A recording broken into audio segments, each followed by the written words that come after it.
কাবুল ছাড়া ঠেকাতে বিমানবন্দরের পথ ঘিরে রেখেছে তালেবান। আফগানিস্তানের খানি টেনে যেতে পারে না যুক্তরাষ্ট্র, বললেন চট্টগ্রামে বৃষ্টি উপেক্ষা করে টিকা নিতে কেন্দ্রে কেন্দ্রে হুড়োহুড়ি। করোনায় ঢাকার বাইরে ৩৮ জনের মৃত্যু। এক সপ্তাহে কমেছে সংক্রমণ ও মৃত্যু। আটা ময়দা সুজি দিয়ে নকল ওষুধ বানিয়ে কুরিয়ার সার্ভিসে পাঠানো হতো সারা দেশে। মেডিকেল রিপ্রেজেন্টেটিভ সহ ৮ জন গ্রেফতার। এবং বান্দরবানের রুমায় রাস্তা ছাড়াই ৪.৫ কোটি টাকায় এলজিইডির ব্রিজ নির্মাণ। কোনো কাজেই আসছে না স্থানীয়দের।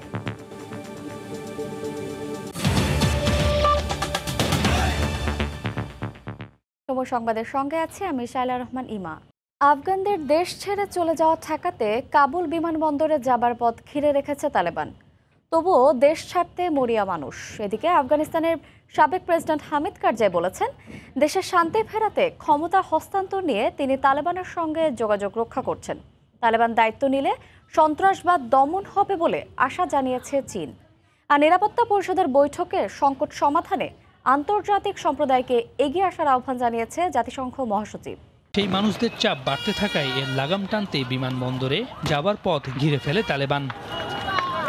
আফগানিস্তানে সরকার গঠন নিয়ে কোনো রকমের তাড়াহুড়া করতে চায় না তালেবান। আন্তর্জাতিক স্বীকৃতিও তারা আদায় করে নিতে চায়। চীন, রাশিয়া, ইরান, পাকিস্তানের মতো দেশগুলো সমর্থন দেবে বলে জানিয়েছে। আর তালেবানকে অভিনন্দন জানিয়েছে ফিলিস্তিনি স্বাধীনতাকামী সংগঠন হামাস। তবে দেশটি থেকে এরই মধ্যে নিজ দেশের নাগরিকদের সরিয়ে নিয়েছে যুক্তরাষ্ট্র, Britain, Finland, France, Sweden, Australia, New Zealand, দক্ষিণ কোরিয়া, সৌদি আরবের মতো দেশগুলো। এরই মধ্যে আফগানিস্তানের সাবেক প্রেসিডেন্ট হামিদ কারজাই বলেছেন, দেশে শান্তি ফিরিয়ে আনতে ক্ষমতা হস্তান্তর নিয়ে তিনি তালেবানের সঙ্গে যোগাযোগ রক্ষা করছেন। আশরাফ ঘানি পালালেও কারজাই জানান কাবুলেই থাকবেন তিনি। ইতোমধ্যে তালেবানের হাতে শান্তিপূর্ণভাবে ক্ষমতা হস্তান্তরের জন্য গঠিত হয়েছে ৩ সদস্যের একটি কাউন্সিলও। আফগান পরিস্থিতি নিয়ে সোমবার রাতে জরুরি বৈঠকে বসে জাতিসংঘের নিরাপত্তা পরিষদ। আফগান নাগরিকদের জন্য মানবিক সহায়তা দেওয়ার সিদ্ধান্ত এসেছে। আন্তর্জাতিক সম্প্রদায়কে আমি আবেদন জানাবো, আপনারা এগিয়ে আসুন। আফগানিস্তানের মানুষের জন্য কিছু করা দরকার।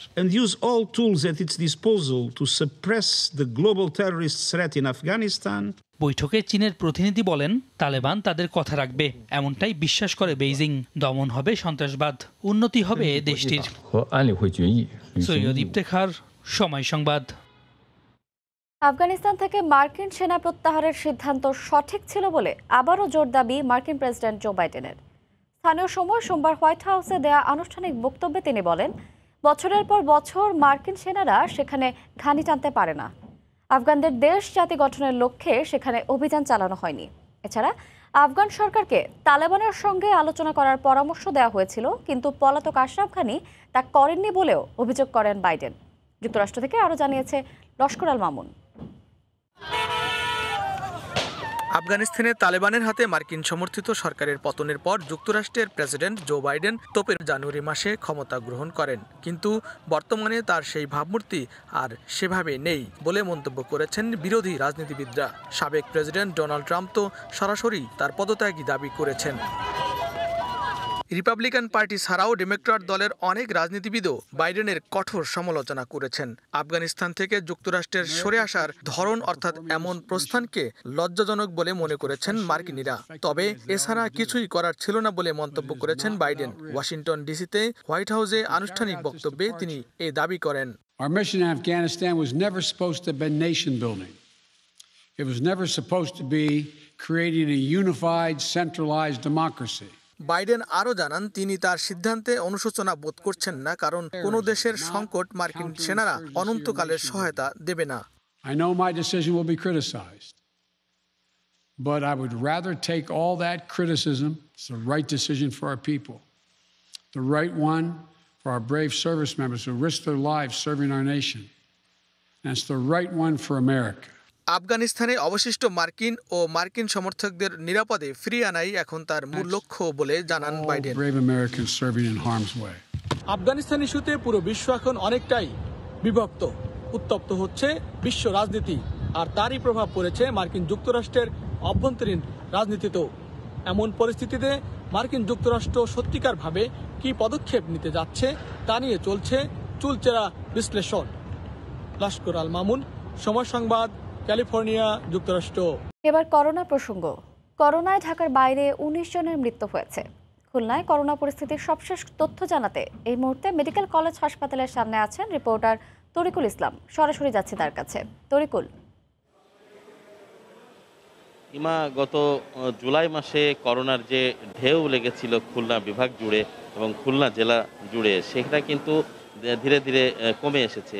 এবং আমরা যদি পরিসংখ্যানের দিকে তাকাই তাহলে দেখতে পাবো যে গত আজকে আগস্ট মাসের ১৭ তারিখ এবং ১ তারিখ থেকে ১৭ তারিখ পর্যন্ত খুলনায় মৃতের যে সংখ্যা খুলনা জেলাতে সেটি ৫ জনের মধ্যে ওঠানামা করছে, ১ থেকে ৫-এর মধ্যে। এবং যেটি ছিল ২০ থেকে ২২ জনে সেটি কিন্তু কমে এসেছে। এবং এর কমে যাওয়ার যে কারণটা সেটি হিসেবে বলছেন যে লকডাউনের যে ফলপ্রসূ যে ফলাফল, সেটাই তার কারণেই কিন্তু আজকে খুলনা জেলায় যে প্রোটেকশন নেওয়া হয়েছিল বা নিরাপত্তা ব্যবস্থা নেওয়া হয়েছিল, যে কারণে কিন্তু খুলনা জেলাতে এবং খুলনা বিভাগে ধীরে ধীরে কমতে শুরু করেছে। এবং করোনার দ্বিতীয় ঢেউয়ের কারণে কিন্তু খুলনায় যে মৃত্যুর মিছিল ছিল সেই মিছিলটি কিন্তু এই মুহূর্তে নাই। গত ২৪ ঘন্টায় খুলনায় ৭ জন মারা গেছেন। এর মধ্যে ৪ জনের বাড়ি খুলনা জেলাতে এবং ২ জনের বাগেরহাট জেলা এবং ১ জন নড়াইল জেলাতে বলে আমরা জানতে পেরেছি। এবং হাসপাতালগুলোর দিকে যদি একটু তাকাই তাহলে দেখতে পাবো যে খুলনার যে ৩টি সরকারি হাসপাতাল এবং ২টি বেসরকারি হাসপাতাল রয়েছে, এই ৫টি হাসপাতালে কিন্তু করোনা যে আসনগুলো রয়েছে বা শয্যা সংখ্যা রয়েছে, সেই শয্যা সংখ্যার অর্ধেকেরও কম এই মুহূর্তে ভর্তি রয়েছে। বিশেষ করে আমরা খুলনা জেনারেল হাসপাতালের দিকে যদি তাকাই, সেখানে ৮০ শয্যার বিপরীতে সেখানে মাত্র ৭ জন গত ২৪ ঘন্টায় চিকিৎসা নিচ্ছেন। এছাড়া কিন্তু খুলনা সবচেয়ে বড় যে হাসপাতালটি ২০০ শয্যা বিশিষ্ট যে করোনা ডেডিকেটেড হাসপাতাল খুলনা মেডিকেল কলেজে অবস্থিত, এখানে কিন্তু করোনার ২০০ শয্যার বিপরীতে আজকে ১০১ জন অবস্থান করছেন। এবং এর মধ্যে একটা বিষয় উল্লেখযোগ্য, সেটি হচ্ছে খুলনার বেসরকারি এবং সরকারি মিলিয়ে যে আইসিইউ শয্যার সংখ্যা রয়েছে সেগুলো কিন্তু রোগী দ্বারা পরিপূর্ণ থাকছে। তো প্রথম দিকে যে করোনার হাসপাতালগুলোতে সংকট ছিল, সেই সংকটগুলোও কিন্তু ধীরে ধীরে কমে আসছে বলে আমরা সংশ্লিষ্ট সূত্রে জানতে পেরেছি। তো সব মিলিয়ে এই ছিল আমার কাছে খুলনা থেকে করোনা পরিস্থিতির সর্বশেষ খবর। খুলনায় করোনা পরিস্থিতির সবশেষ খবর জানাতে আমাদের সঙ্গে এতক্ষণ যুক্ত ছিলেন সহকর্মী তরিকুল ইসলাম। সময় সংবাদে আরও থাকছে, নাটোরের সরকারিভাবে চাল কেনা নিয়ে ৯/৬ বন্ধ হয়ে যাওয়া মিল থেকেও ক্রয় দেখিয়েছে খাদ্য বিভাগ। অস্তিত্ব মেলেনি তালিকায় থাকা ২৫টি চাল কলের।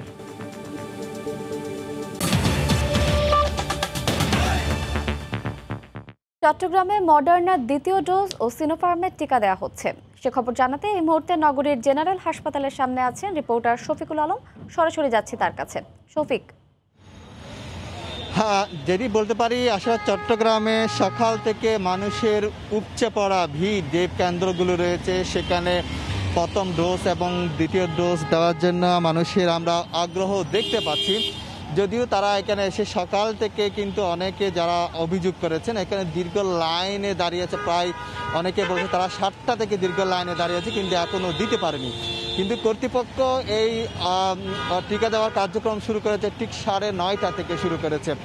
এবং আপনি দেখতে পাচ্ছেন আজকে কিন্তু যে প্রথম ডোজ যেটি সিনোফার্মা সেটি দেওয়া হচ্ছে এবং পাশাপাশি মডার্না যারা দ্বিতীয় ডোজ দেবে তাদেরকেও দ্বিতীয় ডোজ আজকে এখানে দেওয়া হচ্ছে। আপনি হয়তো দীর্ঘ লাইনের মধ্যে দেখতে পাচ্ছেন এখানে হাজারেরও মানুষ কিন্তু দীর্ঘ লাইনে এখনও দাঁড়িয়ে আছে। আমরা কিছুক্ষণ আগে এখানে মানুষের ধস্তাধস্তি এবং মানুষের টাসাটাসি এবং যাদের গাদাগাদি করে মানুষের ঢোকার দৃশ্য দেখেছিলাম, কিন্তু এখন মোটামুটি বলা যায় এখন কিছুটা নিয়ন্ত্রণে এসেছে।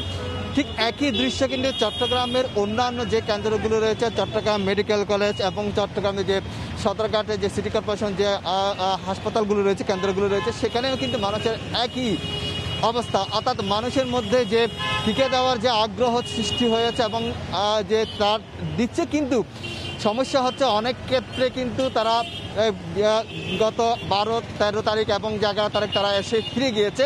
সেই ভয় কিন্তু তাদের মধ্যে এখনও কাজ করছে। সেই জন্য কিন্তু আমরা দেখেছি এখানে সকাল ভোর 6টা থেকে কিন্তু লাইনে এসে কিন্তু তারা টিকা দিচ্ছে। কিন্তু যেটি আসলে বিষয় সেটি হচ্ছে এখানে টিকা যখন শুরু হয় সেটি 2 থেকে 3 ঘন্টা পর কিন্তু পুরোই কিন্তু খালি হয়ে যায়। কিন্তু ভোর থেকে কিন্তু একটু দীর্ঘ লাইনে দাঁড়ানোর কারণে কিন্তু এই সমস্যাগুলো একসাথে সৃষ্টি হয়।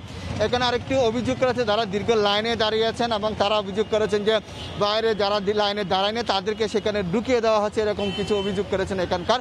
তবে সবার মধ্যে একদম আগ্রহ আমরা দেখতে পাই, সন্তুষ্টি তারা প্রকাশ করেছেন যে এবং তারা একটি তথ্য পেয়েছেন যে আসলে চীনের সাথে একটি চুক্তি হচ্ছে, সেই চুক্তির মাধ্যমে বাংলাদেশে কিন্তু সিনোফার্ম উৎপাদন হবে, সেটিও তারা এই বিষয়টিকে তারা এখানে বলা বলি করছেন এখানকার যারা টিকা দিতে এসেছেন। এবং এখানে আমরা দেখেছি এখানে 70 ঊর্ধ্ব থেকে শুরু করে সর্বস্তরের যাদের 25 বছরের ঊর্ধ্বে যাদের টিকা দেওয়ার যে যারা রেজিস্ট্রেশন করিয়েছেন তারা কিন্তু এখানে এসেছে এবং বিশেষ করে যারা SMS পেয়েছেন তাদেরকে কিন্তু এই কেন্দ্রগুলোতে আজকে আসতে করা হয়েছে।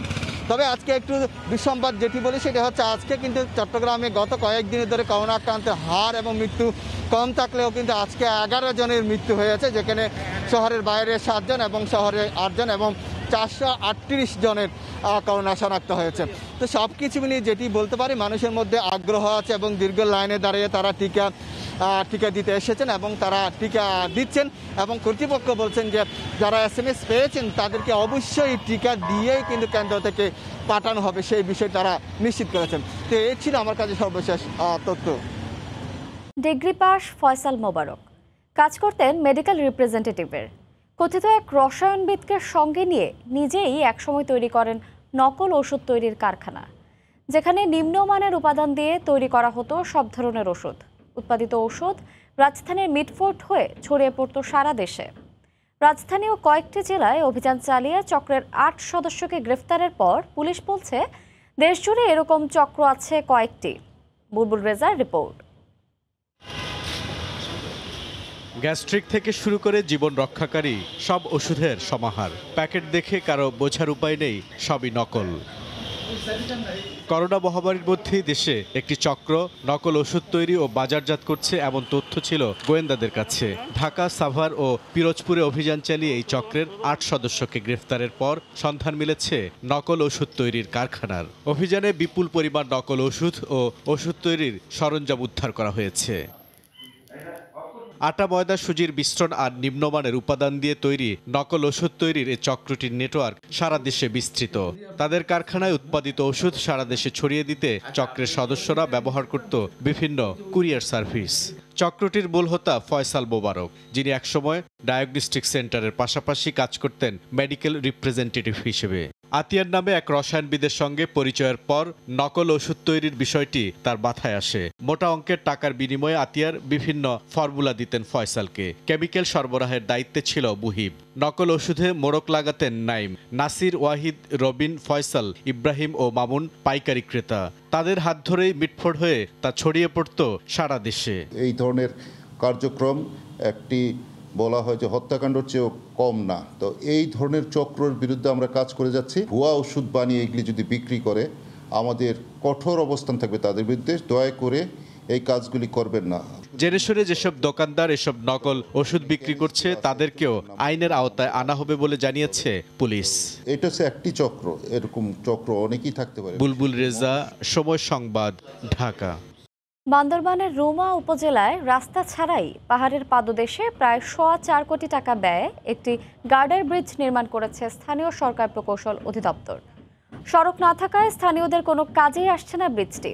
এলাকাবাসী ও জনপ্রতিনিধির অভিযোগ, তাদের সাথে কথা না বলে ব্রিজটি নির্মাণ করা হয়েছে। বান্দরবান থেকে এনে জাকিরের পাঠানো তথ্য, ছবি নিয়ে রিপোর্ট। বান্দরবানের রুমা সদর থেকে প্রায় 4 কিলোমিটার দূরে দুর্গম পলিকাপাড়া। এখানকার পাহাড়ের পাদদেশে 68 মিটার দীর্ঘ একটি গার্ডার ব্রিজ নির্মাণ করেছে স্থানীয় সরকার প্রকৌশল বিভাগ LGED। দুর্গম গালেঙ্গা ইউনিয়নে যাওয়ার জন্য ব্রিজটি নির্মাণ করা হলেও ব্রিজের শেষ প্রান্তে বিশাল পাহাড় ও যাতায়াতের রাস্তা না থাকায় স্থানীয়দের চলাচলে কোনো কাজে আসছে না। এই ব্রিজটা এখন পর্যন্ত অকেজো বা অপচয় হয়ে গেছে। ওই পাহাড়টি কেটে যদি চলে যায়, ওই পাহাড় যে জমি পাহাড়গুলো সব ভেঙে ভেঙে চলে যাবে। ব্রিজটা বানানোর জন্য, রাস্তা বানানোর জন্য এই পাহাড়টা যদি কেটে ফেলে তাহলে আমাদের পরিবেশ নষ্ট হবে। রোড টোড হলে তো অবশ্য কাজে আসবে। এখন পাহাড়ের মধ্যে কিভাবে এটা কি কাজ করবে, কি কাজে আসবে? এদিকে পাহাড়ের পাদদেশে এত টাকা খরচ করে ব্রিজ নির্মাণ ও পাহাড় কেটে রাস্তা করার চেয়ে সড়ক পথে রাস্তার উন্নয়ন কাজ করলে এলাকার মানুষ বেশি সুফল পেত বলে মনে করেন স্থানীয় জনপ্রতিনিধি। টিলার মধ্যে লাগাইছে মানে যদি টিলার যদি না লাগাইতো তাহলে রাস্তা তো অন্য লেনে যদি নিয়ে যেত তাহলে রাস্তা অবশ্য ক্লিয়ার হয়ে যেত।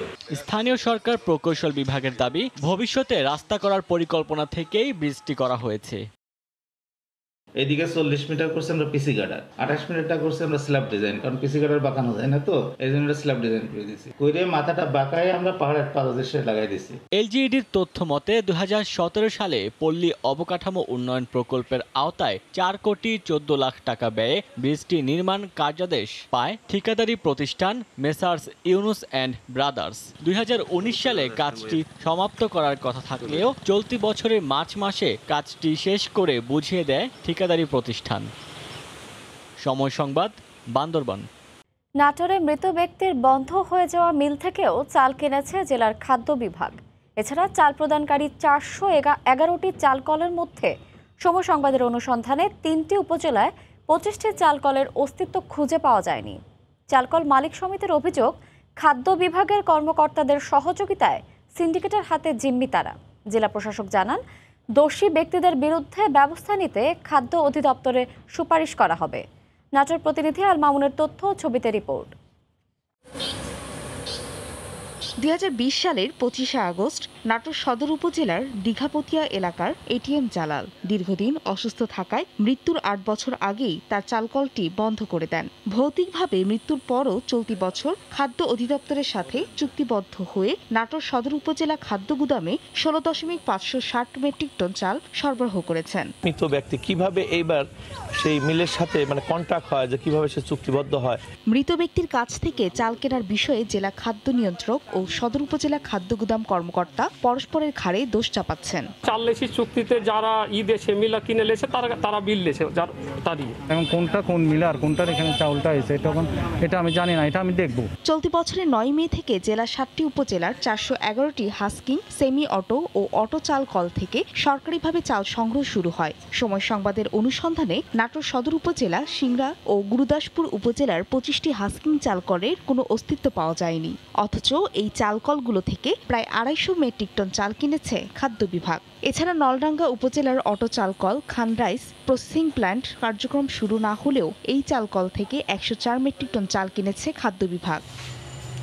এদিকে চালকল মালিক সমিতির সভাপতি অভিযোগ করেছেন, সদর উপজেলা খাদ্য গুদাম একটি প্রভাবশালী পরিবারের সিন্ডিকেটের কাছে জিম্মি। নামানোর কথা বিনা পয়সায় সরকারি খরচে সেই চাউলের বস্তা নামাইতে 5 টাকা করে নেওয়া হয় এবং প্রত্যেক বস্তা ধানে 10 টাকা নেওয়া হয়। নাটোরের প্রভাবশালী পরিবার এবং এই পরিবারের একজন ভাই তিনি এইগুলো নিয়ন্ত্রণ করছেন। আর চাল সংগ্রহের অনিয়মগুলোর বিরুদ্ধে ব্যবস্থা নিতে খাদ্য অধিদপ্তরকে সুপারিশ করবেন বলে জানান জেলা প্রশাসক। আশা করি এই বিষয়টি খাদ্য বিভাগ অত্যন্ত গুরুত্বের সাথে দেখবেন এবং যারা এই ধরনের চুক্তি করেছেন যথোপযুক্ত তদন্তের মাধ্যমে তাদের বিরুদ্ধে কঠোর ব্যবস্থা গ্রহণ করবেন। চলতি বছর 31শে আগস্ট পর্যন্ত নাটোর জেলায় 22,000 মেট্রিক টন চাল সংগ্রহ করা হবে। এ পর্যন্ত প্রায় 19,000 মেট্রিক টন চাল কেনা হয়েছে। সময় সংবাদ, নাটোর। সময় সংবাদ। শক্তিশালী ভূমিকম্পে লন্ডভন্ড হাইতি, সেখানে সৃষ্টি হয়েছে মানবিক বিপর্যয়। মৃতের সংখ্যা ক্রমেই বাড়ছে। এর মধ্যে সংখ্যা দাঁড়িয়েছে 1419 জনে। আহত হয়ে কাতরাচ্ছেন 5,500-এর বেশি মানুষ। বিধ্বস্ত হয়েছে 13,500 ঘরবাড়ি। আশ্রয়হীন হয়ে পড়েছেন 30,000-এর বেশি মানুষ। রাত কাটছে খোলা আকাশের নিচে। হাইতি যেন এখন ধ্বংসস্তূপের দেশ। শনিবারের শক্তিশালী ভূমিকম্পের পর মৃতের সংখ্যা বেড়েই চলেছে। ধ্বংসস্তূপের মধ্যেই তল্লাশি চালিয়ে যাচ্ছেন উদ্ধারকর্মীরা। তবে মিলছে শুধু মরদেহই, প্রাণের দেখা আর মিলছে না। প্রাণে বাঁচতে পেরেছি, এটি আপাতত সৌভাগ্য। যে পরিস্থিতির মুখোমুখি হয়েছিলাম তাতে বেঁচে থাকার কথা নয়। অনেকেই নিখোঁজ আছেন, জানি না তারা প্রাণে বেঁচে আছেন কিনা। 7.2 মাত্রার ভূমিকম্পে ধ্বংস হয়ে গেছে বসতবাড়ি, গির্জা ও স্কুল। জানা গেছে 13,500 স্থাপনা ক্ষতিগ্রস্ত। সব হাসপাতালই রোগীতে ভরে গেছে। সেখানে প্রয়োজনীয় দ্রব্যাদি সরবরাহ প্রয়োজন। গত মাসে প্রেসিডেন্টকে হত্যার পর রাজনৈতিক টানাপোড়েনের মধ্যেই নতুন করে আবার এই প্রাকৃতিক দুর্যোগের মুখে পড়ল দরিদ্র এ দেশটি। হাইতির দক্ষিণ পশ্চিমাঞ্চল, বিশেষ করে লি কায়ে শহরের আশপাশে সবচেয়ে বেশি ক্ষতি হয়েছে।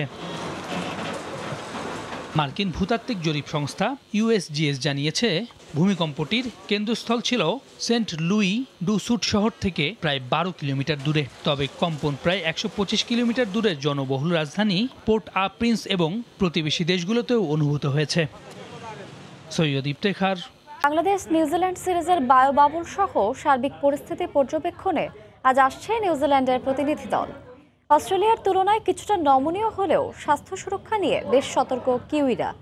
বায়ুবাবুল প্রোটোকলের জন্য বিকেএসপির প্রস্তুতি ম্যাচ খেলবেন না তারা, জানিয়েছেন বিসিবির প্রধান নির্বাহী নিজামুদ্দিন চৌধুরী সুজন।